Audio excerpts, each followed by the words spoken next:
20 हजारांची लाच घेताना कंत्राटी अभियंता एसीबीच्या जाळ्यात, जिल्हा परिषदेचे 2 कर्मचारीही ताब्यात. नमस्कार, आपण पाहतात परिवर्तन 24 न्यूज.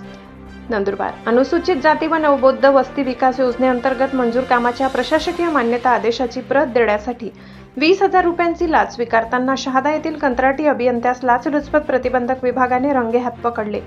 या प्रकरणी जिल्हा परिषदेच्या समाज कल्याण विभागातील एका वरिष्ठ सहाय्यकासह सहाय्यक लेखा अधिकाऱ्यावर गुन्हा दाखल करून त्यांना ताब्यात घेण्यात आले.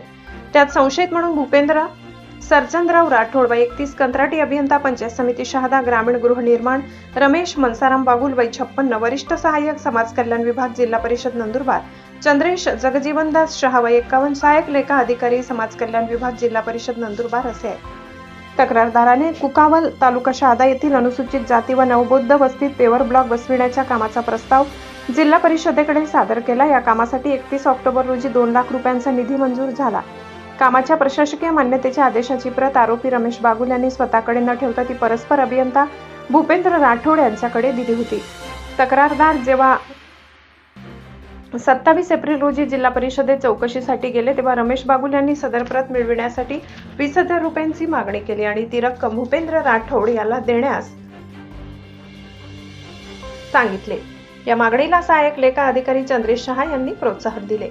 लाचेची मागणी झाल्याने तक्रारदाराने नंदुरबार एसीबीकडे धाव घेतली. तक्रारीची पडताळणी केल्यानंतर दिनांक 29 एप्रिल रोजी शहादा येथे सापळा रचण्यात आला.